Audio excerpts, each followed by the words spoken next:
Good morning बच्चों। आज physics class में आप सभी का स्वागत है। जो बच्चे हमसे पहली बार जुड़ रहे हैं उन्हें पुराने वीडियो का लिंक ऊपर आई बटन एवं नीचे डिस्क्रिप्शन बॉक्स में दिया गया है। अगर किसी प्रकार का कोई डाउट है तो हमसे टेलीग्राम ग्रुप की सहायता से जुड़ सकते हैं। आज का क्लास स्टार्ट करते हैं। ठीक है बेटा, तो आज का क्लास स्टार्ट करते हैं। आज हम क्या पढ़ते हैं? स्थितिज ऊर्जा। क्या पढ़ते हैं बेटा? स्थितिज ऊर्जा।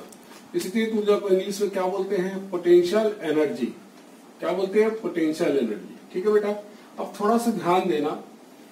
कोई भी ऊर्जा निकालते हैं बेटा, कभी भी हम डायरेक्ट नहीं निकालते, हमेशा कार्य के रूप में निकालते हैं। किसके रूप में निकालते हैं? कार्य के रूप में। और जितना हम कार्य करते हैं, जो भी कार्य होता है, हम उसी को क्या बोल देते हैं? उस निकाय की ऊर्जा। उस निकाय की ऊर्जा, चाहे वो स्थितिज ऊर्जा हो, चाहे गतिज ऊर्जा हो, या कोई अदर प्रकार की ऊर्जा। ठीक है, ये बेसिक कॉन्सेप्ट है। तो हमेशा दिमाग में बैठा लीजिए, ऊर्जा हम कभी भी डायरेक्ट नहीं निकालते, हमेशा कार्य के रूप में निकालते। ठीक है, अब स्थितिज ऊर्जा किसको बोलते हैं? तो चुंबक की स्थितिज उसे किसी मानक स्थिति से वर्तमान स्थिति तक घुमाने में किए गए कार्य के बराबर होती है। ठीक है बेटा, तो मानक स्थिति से वर्तमान स्थिति तक घुमाने में किए गए कार्य के बराबर होती है। ठीक है, तो उसके लिए हम क्या करते देखिए, ये हमारे पास क्या है बेटा? चुंबकीय क्षेत्र। अब इस चुंबकीय क्षेत्र में हम चुंबक को रख रहे हैं। कैसे रख रहे हैं देखिए ध्यान से। ये जो चुंबक है, क्षण चुंबक या दंड चुंबक जिसको बोलते हैं, ये इसका दक्षिणी ध्रुव, ये इसका उत्तरी ध्रुव, और इसका चुंबकीय आघूर्ण की जो दिशा होती है क्या होती है? साउथ से नॉर्थ की ओर ये है। तो इनके बीच कैसा कोण बन रहा है? थीटा कोण। कितना कोण बन रहा है? थीटा कोण। यह आपको ध्यान है। ठीक है, थीटा कोण बन रहा है, यह आपको ध्यान है। क्लियर? तो चुंबक पर लगने वाला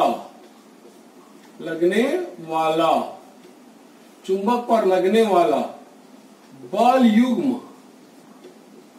का आघूर्ण, बल युग्म का आघूर्ण टाउ बराबर होता है, कितना होता है याद करो? mb sin theta. ये हमने पिछले क्लास में पढ़ा बेटा, ये आपको ध्यान रखना। तो mb sin थीटा। अब हम इस चुंबक को क्या करेंगे? यहां से पहले अल्प d थीटा कोण, अल्प d थीटा कोण घुमाने पर चुंबक को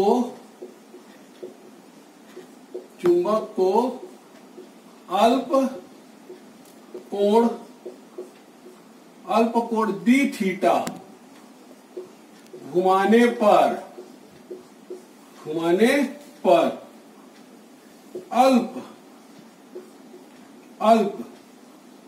किया गया कार्य, क्योंकि थोड़ा सा कोण घुमा रहे तो थोड़ा सा हमको कार्य करना पड़ेगा बेटा। कैसे घुमा रहे आपको याद है ना? इस बिंदु O के सापेक्ष ऐसा घुमा रहे, याद रखना। ठीक है, तो अल्प कोण घुमाएंगे तो अल्प कार्य करना पड़ेगा। तो कितना होगा? dw बराबर टाउ इंटू डी थीटा। अब टाउ का मान रख देंगे, mb sin theta into D theta. ये अल्प किया गया कार्य आ गया। ठीक है, अब हमको स्थितिज ऊर्जा निकालना है। ठीक है, तो उसकी परिभाषा के अनुसार स्थितिज ऊर्जा की परिभाषा के अनुसार है ना, तो उसके अनुसार कितना लिखेंगे? कितना से कितना घुमाना है? अनुसार चुंबक को थीटा बराबर 90 डिग्री, मानक स्थिति कितना लिखते हैं 90 डिग्री से वर्तमान स्थिति क्या थी इसका थीटा से थीटा कोण तक घुमाने में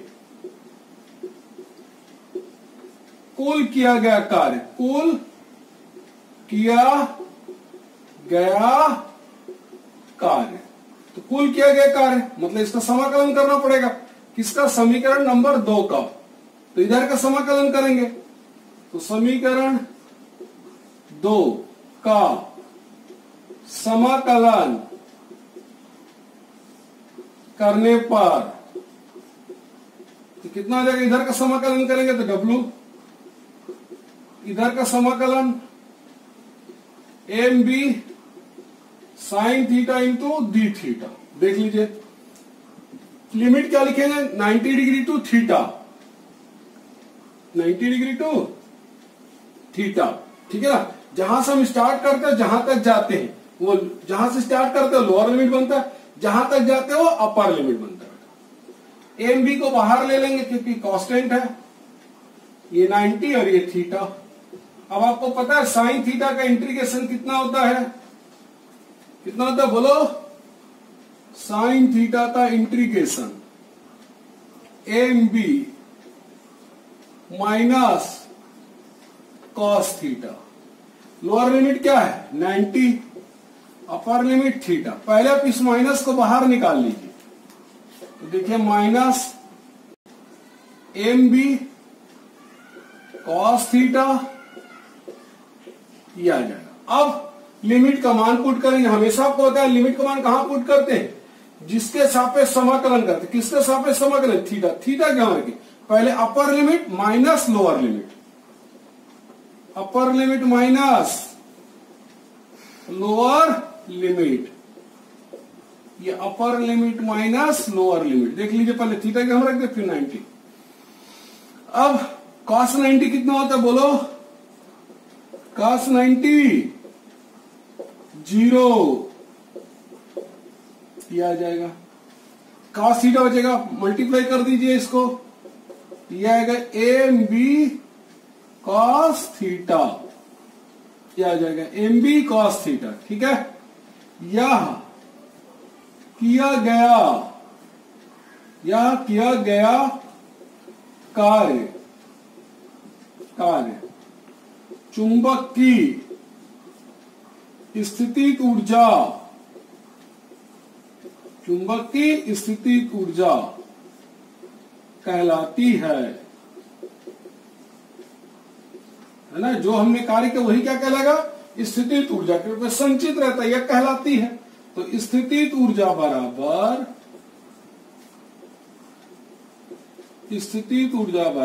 U से प्रदर्शित करते हैं minus M B cos theta, M B cos theta, ठीक है बेटा, गुड। तो ये हमारा क्या मिल गया, अभीष्ट व्यंजक, यही अभीष्ट व्यंजक है, ठीक है। ये आपको ये नोट कर लीजिए। स्थितिज 1, यदि थीटा 0 डिग्री है ना, 0 डिग्री क्या आ जाएगा बेटा, देखो ये हमारा चुंबकीय क्षेत्र है, चुंबक थीटा क्या ले रहे हैं 0 डिग्री, तो चुंबक कहां आ जाएगा, चुंबकीय क्षेत्र की दिशा में ये आएगा। तो स्थितिज ऊर्जा का सूत्र क्या था, स्थितिज ऊर्जा U बराबर minus M B cos 0, cos 0 कितना होता है 1 माइनस एम बी। ये जो स्थितिज ऊर्जा हमको प्राप्त हुआ है ये मिनिमम प्राप्त हुआ है, क्या प्राप्त हुआ है, मिनिमम, ये आपको ध्यान रखना, ठीक है। साथ ही साथ जब स्थितिज ऊर्जा मिनिमम प्राप्त होता है तब हम इसमें क्या बोलते हैं, चुंबक स्थायी अवस्था में है, स्थायी अवस्था में है, ठीक है, गुड। स्थिति नंबर 2 देखते हैं बेटा, यदि थीटा बराबर 90 डिग्री तो चुंबक कहां होगा? चुंबकीय क्षेत्र के लंबवत, ये 90 डिग्री है ना। तो स्थितिज ऊर्जा कितना आएगा? स्थितिज ऊर्जा U बराबर minus M B cos 90, cos 90 0। तो स्थितिज ऊर्जा कितना मिलता है हमको? 0। ठीक है, वास्तव में हमने यहाँ पर कोई घुमाया ही नहीं, कोई कार्य क्यों होगा? हमारा मानक की स्थिति क्या था? 90 डिग्री, और वर्तमान स्थिति भी क्या होगा? 90, तो घुमा ही नहीं है, इसलिए कोई कार्य नहीं हो। जब कोई कार्य नहीं, कोई स्थितिज ऊर्जा नहीं। स्थिति तीसरा, यदि थीटा बराबर 180 डिग्री, यानी चुंबक कहां चला गया? चुंबकीय क्षेत्र के विपरीत। कहां चला गया? विपरीत। 180 डिग्री घूम गया। ये देखिए, तो क्या हो जाएगा? स्थितिज ऊर्जा, स्थितिज ऊर्जा U बराबर minus M B cos 180 degree. Cos 180 degree कितना होता है? -1। ये रहेगा प्लस एम बी, और U क्या बन जाएगा? मैक्सिमम। ये आपको ध्यान रखना। तो इस स्थिति में जब चुंबक चुंबकीय क्षेत्र के विपरीत दिशा में होता है तो स्थितिज ऊर्जा मैक्सिमम होता है, और इस समय जो चुंबक होगा वह अस्थायी होगा, अस्थायी अवस्था में रहता है। याद रखना, ठीक है। तो इसे भी नोट कर लीजिए बेटा। ठीक है बेटा। अब इसके बाद हम क्या देख रहे हैं? एक समान चुंबकीय क्षेत्र में चुंबक का दोलन, ऑक्सीलेशन। ये बहुत इंपॉर्टेंट आर्टिकल है बेटा, परीक्षक दृष्टि से इसको अच्छे से आपको लर्न करना पड़ेगा, समझना पड़ेगा। ठीक है बेटा, तो ध्यान दीजिए सब कोई। ये सबसे पहले हम लोग क्या करते हैं? एक समान चुंबकीय क्षेत्र है ना, एक समान चुंबकीय क्षेत्र। तो एक समान चुंबकीय क्षेत्र हम देखो किधर ले रहे हैं? इस बार हम एक समान चुंबकीय क्षेत्र को इस दिशा में ले लेते हैं। ठीक है ना, ये एक समान चुंबकीय क्षेत्र। अब इस एक समान चुंबकीय क्षेत्र में हम चुंबक को लटका देते हैं। ये देखिए, तभी तो दोलन करेगा ना बेटा।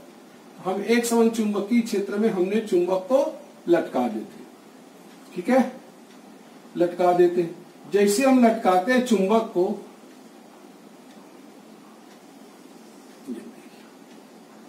ये हमने एक समान चुंबकीय क्षेत्र में चुंबक को लटका दिया है ना।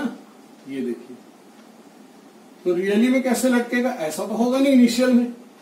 इनिशियल में चुंबक कैसे रहेगा? ऐसा लटकेगा है ना। हमने ये सब बीच से फिक्स कर दिया ना बेटा, तो चुंबक रियल में ऐसा होगा। अब हम इस चुंबक को क्या करते हैं? चुंबकीय क्षेत्र से थीटा कोण, ये देखिए हमने थीटा कोण क्या कर दिया? विक्षेपित कर दिया, डिस्प्लेस करा दिया, तभी तो दोलन करेगा ना। ये आपको ध्यान। तो जैसे हम इसको थीटा कोण डिस्प्लेस करते हैं, तुरंत इसके ध्रुव क्या करेगा? सबसे पहले बल का अनुभव करेगा। तो आपको याद हो, बताया था उत्तरी ध्रुव पर बल कहां लगता है? चुंबकीय क्षेत्र की दिशा में। और दक्षिण ध्रुव पर बल कहां लगता है? चुंबकीय क्षेत्र के विपरीत दिशा में। और उस बल का मान कितना होता है? M B. ये दोनों बल है ना क्या बनाते हैं? बल युग्म का निर्माण करते हैं, जिसके कारण इस चुंबक को घुमाने की कोशिश करेगा। और किधर घुमाएगा इसको? चुंबकीय क्षेत्र की दिशा में लाने की कोशिश करता है। याद आया कि नहीं आया? ये दोनों बल एक बल युग्म का निर्माण करेंगे, जिसके कारण इसमें क्या उत्पन्न हो जाएगा? बल आघूर्ण। और इस चुंबक को चुंबकीय क्षेत्र की दिशा में लाने की प्रयत्न करेगा, कोशिश करेगा। इसलिए हम ये जो बल आघूर्ण है, जिसका मान हम जानते हैं एम बी साइन थीटा होता है, इसी बल आघूर्ण को हम लोग एक और नाम से बोलते हैं, प्रत्यानयन बल आघूर्ण। क्या बोलते हैं बेटा? प्रत्यानयन बल आघूर्ण। जैसे चुंबक यहां पर आएगा, तो जब यह वापस आएगा अपनी माध्य स्थिति में, अर्थात चुंबकीय क्षेत्र दिशा में, तो इसमें गति के कारण ये यहां नहीं रुकता है, बल्कि कहां चला जाता है? विपरीत दिशा में। ध्यान से देखो बेटा, जब बल आघूर्ण लगेगा तो ये चुंबकीय क्षेत्र में नहीं रुकेगा, बल्कि गति के कारण ये विपरीत दिशा में चला जाता है। गति के कारण बोल सकते हैं या जड़त्व के कारण। आपने 11वीं में पढ़ा होगा, यदि कोई वस्तु स्थिर है तो स्थिर रहेगा, यदि कोई वस्तु गतिशील है तो गतिशील रहेगा, तब तक जब तक उस पर कोई बाह्य बल ना कार्य करे। तो इस गति के कारण अर्थात जड़त्व के कारण ये माध्य स्थिति में ना रुककर माध्य स्थिति के विपरीत दिशा में चला जाता है। ये देखिए इस दिशा में आ जाएगा, ये विपरीत दिशा में आ जाएगा। यहां फिर से वही से बल लगेगा इस पर। उत्तरी ध्रुव कितना बल का अनुभव करता है? QMB। दक्षिणी ध्रुव भी बल कितना अनुभव करेगा? QMB, है ना। ये आपको ये फिर से क्या करेगा इस पर? फिर एक बल आघूर्ण कार्य करेगा और फिर उसको माध्य स्थिति में ले जाएगा। फिर जड़त्व के कारण ये माध्य स्थिति दूसरे साइड चला जाएगा। इस तरीके से माध्य स्थिति के दोनों ओर क्या करने लगता है? दोलन करना प्रारंभ कर देता है। क्या कर देता है बेटा? दोलन करना प्रारंभ कर देता है, याद रखना, ठीक है। तो चुंबक पर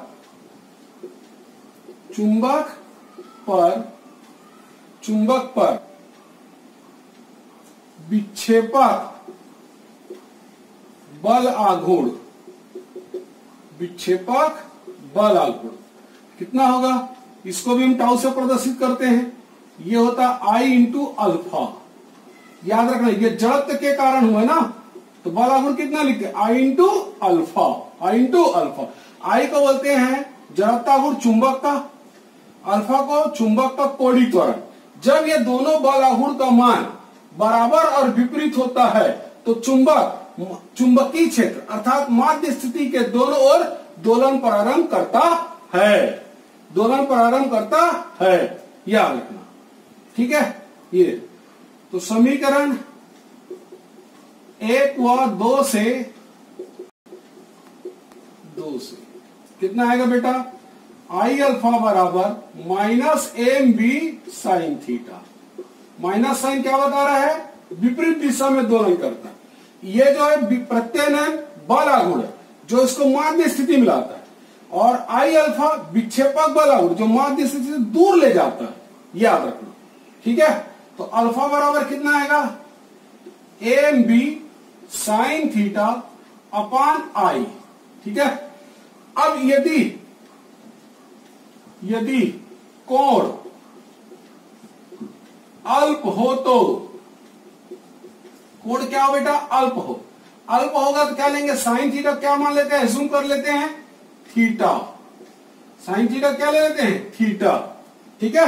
तो साइन थीटा क्या ले लेते हैं? थीटा। कब होगा? जब कोण बहुत अल्प होगा, तब अल्फा बराबर आएगा एम बी थीटा अपान आई, थीटा अपान आई, थीटा अपान आई।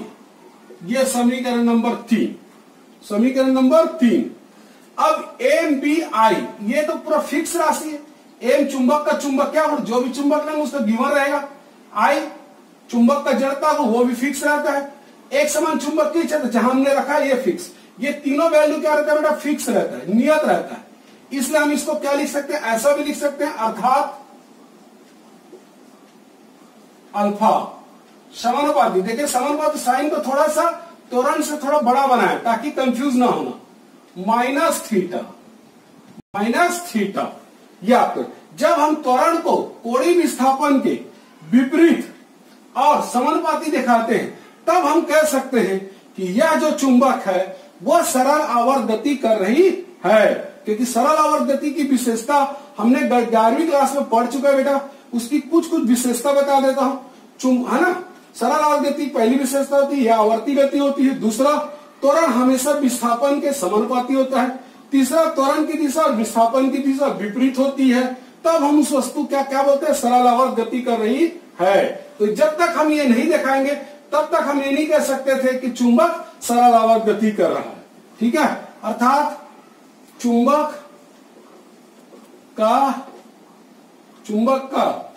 कोणीय त्वरण, चुंबक का कोणीय त्वरण अल्फा कोणीय